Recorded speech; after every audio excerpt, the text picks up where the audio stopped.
नमस्कार मित्रांनो, मी प्रकाश इंगळे, रमाई उच्च माध्यमिक आदिवासी आश्रमशाळा बांधगाव. मी तुम्हाला रिप्रोडक्शनिंग लोअर अँड हायर प्लांटमधील डेव्हलपमेंट ऑफ एम्ब्रिओ हा सब टॉपिक शिकवणार आहे. What is mean by embryogenesis? Embryogenesis म्हणजे काय? जर आपण पाहिलं तर single one male gamete fuse with female gamete, then it is called as zygote. एक मेल गॅमेट आणि एक फिमेल गॅमेट यांच्या मिळून काय तयार होते? झायगोट. या झायगोटचेच डेव्हलपमेंट झाल्यानंतर ते एम्ब्रिओमध्ये जाणे, development of zygote and convert into embryo, then it is called as embryogenesis. Embryogenesis झायगोटचाच कन्वर्ट काय होणार? एम्ब्रिओमध्ये होणार. त्यालाच आपण काय म्हणतो? एम्ब्रिओजेनेसिस. झायगोट 2n नंबर आणि त्याचंच कन्व्हर्जन कशामध्ये होईल? एम्ब्रिओमध्ये होईल. त्यालाच आपण काय? एम्ब्रिओजेनेसिस म्हणतो. एम्ब्रिओजेनेसिस या प्रकारचं आपण पाहिलं. एम्ब्रिओ सॅक आपण पाहिलं. या एम्ब्रिओ सॅकमध्ये हे एम्ब्रिओ या प्रकारे डेव्हलप होईल. वरचं एंड असेल चॅलाझल एंड आणि खालचं एंड असेल micropylar end. As soon as part of endosperm is form, development of embryo start. जसा एंडोस्पर्म फॉर्म होईल त्यानंतर डेव्हलपमेंट होईल एम्ब्रिओची स्टार्ट होईल. आता हे सिंगल झायगोट काय जे 2n नंबर होतं डिवाईड होईल. डिवाईड झाल्यानंतर 2 सेलमध्ये ते प्रो एम्ब्रिओमध्ये ते कन्वर्ट होईल. मायटॉटिकली डिवाईड होईल. डिवाईड झाल्यानंतर त्याचे 2 सेलमध्ये ते काय झालेलं आहे? इथं डिवाईड झालेलं आहे. वरचा 2 सेल प्रो एम्ब्रिओमध्ये एक मोठा सेल आहे आणि एक छोटा सेल आहे. तर वरचं जे एंड आहे त्याला आपण म्हणतो मायक्रोपायलर एंड आणि खालचा जो एंड आहे त्याला म्हणतो चॅलाझल एंड. जे आपण लहान आहे त्याला काय म्हणतो? चॅलाझल एंड. जे वरचं आहे त्याला मायक्रोपायलर एंड आणि त्यातला जे मायक्रोपायलर एंड जे ज्या ठिकाणी असेल त्यालाच काय म्हटलेलं आहे? सस्पेन्सर इनिशियल सेल आणि खालच्याला काय म्हटलेलं आहे? Terminal sale. चॅलाझल एंडमध्ये जे आहे त्याला काय म्हटलेलं आहे? Terminal cell. आता जर पाहिलं आपण सुरुवातीला या दोन्हीचं डेव्हलपमेंट होते, मायक्रोपायलर एंडचं वरच्या भागाचं आणि खालच्या भागाचं सुद्धा. सुरुवातीला आपण वरच्या भागाला कशा प्रकारे डिवाईड होते ते पाहू. डिवाईड ट्रान्सवर्सली. आता हे डिवाईड झाल्यानंतर त्यामध्ये जवळपास 6 ते 10 सेल तयार झालेल्या पाहायला मिळतात आपल्याला. 6 to 10 सेल्स. हे 6 to 10 सेल मायक्रोपायलर एंड आहे. वरचा जे आपण मोठं होतं त्याला डिवाईड झाल्यानंतर 6 ते 10 सेल त्यामध्ये तयार होतात. याच मायक्रोपायलर एंडमध्ये जो वरचा भाग आहे सगळ्यात मोठा, हा मोठ्या भागालाच काय म्हटलेलं आहे?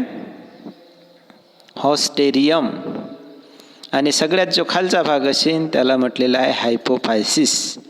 हॉस्टेरियम आणि हायपोफायसिस. मायक्रोपायलर एंडचे जे वरचा भाग होता सस्पेन्सर सेलचा त्यालाच काय म्हटलेलं आहे? हॉस्टेरियम. आणि खालचा भाग आहे त्याला काय म्हटलेलं आहे? हायपोफायसिस.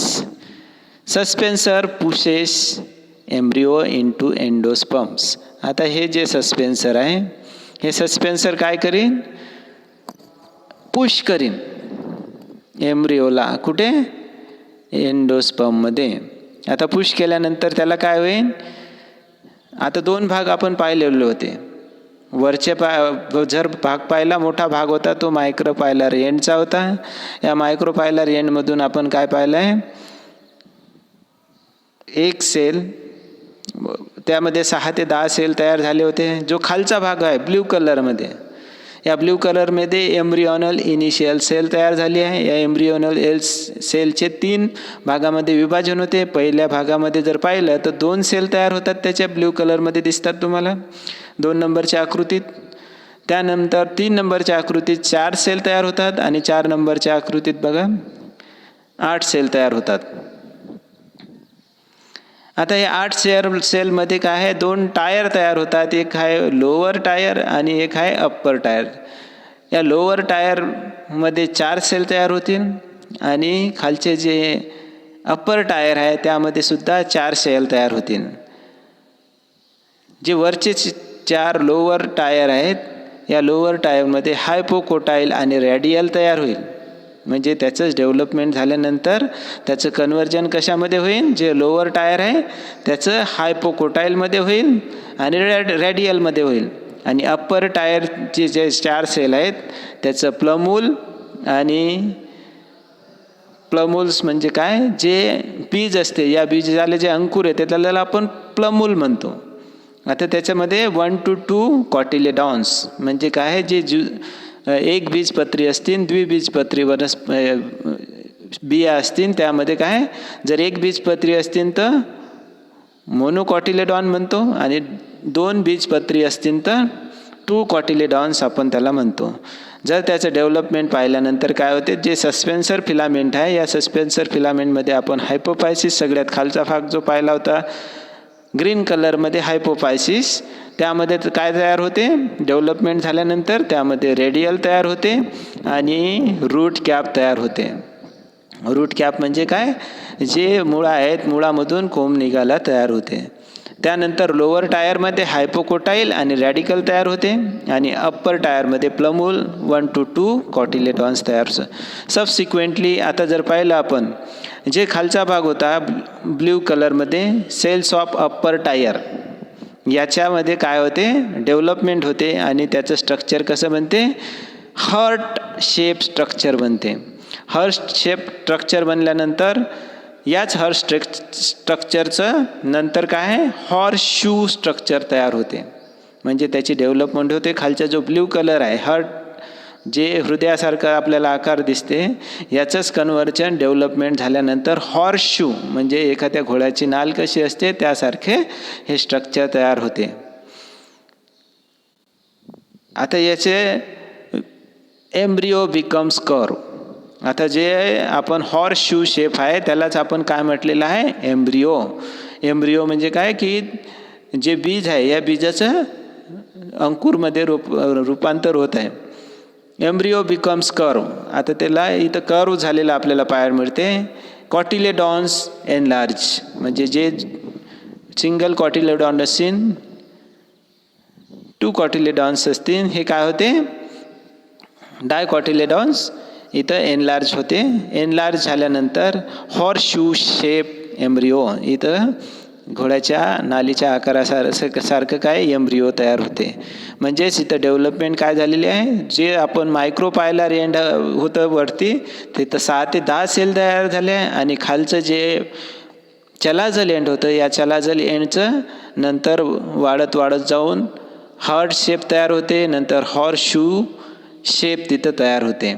आता dicot and monocot embryo development is same. आता हे जे आपण वरती बघितलं हे डायकॉट एम्ब्रिओसाठी आपण बघितलेलं आहे. डायकॉट एम्ब्रिओ म्हणजे द्विबीजपत्री जे वनस्पती असतील त्याला आपण डायकॉटिलेडॉन म्हणतो. जे सिंगल असतील त्याला मोनोकॉट म्हणतो. जवळपास डायकॉट आणि monocot embryo development is same असते. कुठपर्यंत, डायकॉट एम्ब्रिओ आणि मोनोकॉट एम्ब्रिओ हे सेम कुठपर्यंत असतात, तर सिंगल 3 स्टेजेसपर्यंत. जे आपण पाहिलं होतं वरचं मायक्रोपायलर एंड, खालचं चलाजल एंड त्याला आपण सस्पेन्सर इनिशियल म्हणतो वरच्या भागाला, आणि खालच्याला एम्ब्रिओर इनिशियल. त्याचे 2 सेल तयार झाले, नंतर 4 सेल तयार झाले, नंतर 8 सेल तयार झाले. तर यामध्ये आपण फक्त एवढंच बघितलं की डायकॉटिलेडॉन आणि मोनोकॉटिलेडॉन यामध्ये एम्ब्रिओ सेम असतात. आता फक्त यामध्ये चेंज काय होते, जे वरचं स्कुटेलम आहे सिंगल कॉटिलेडॉन, मोनोकॉट एम्ब्रिओमध्ये चेंज काय होते बघा, हे जे स्कुटेलम हा जो भाग आहे या स्कुटेलमच्या भागाच्या वरती एक ढाल तयार होते, एक कवरिंग तयार होते, त्याला आपण स्कुटेलम म्हणतो मोनोकॉटमध्ये. आणि जे कॉलिप्टाईल आहे, या कॉलिप्टाईल आहे एक बाहेर भिंत तयार होते, एक प्रोटेक्शन तयार होते, एक कवरिंग तयार होते, त्याला आपण कॉलिप्टाईल म्हणते. आणि रॅडिकल जिथं आहे खालचा भाग या ठिकाणी सुद्धा एक आवरण तयार होते, त्याला कॉलिओरायझा असे म्हणतात.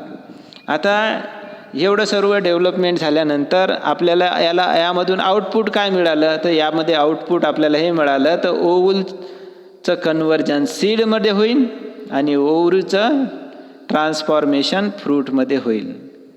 एवढंच या टॉपिकमध्ये आपण बघितलं. Ovule transform seed and ovary transform fruit. ओव्हलचं कन्व्हर्जन कशामध्ये झालं, सीडमध्ये झालं आणि ओव्हरीचं फ्रूटमध्ये झालं. या प्रकारचं सुरुवातीला बघा जे 2 आपण हे दिलेले होते सेल, त्यामध्ये कन्व्हर्जन होऊन या प्रकारचं आपल्याला एम्ब्रिओजेनेसिस हे फॉर्मेशन पाहायला मिळेल. थँक्यू.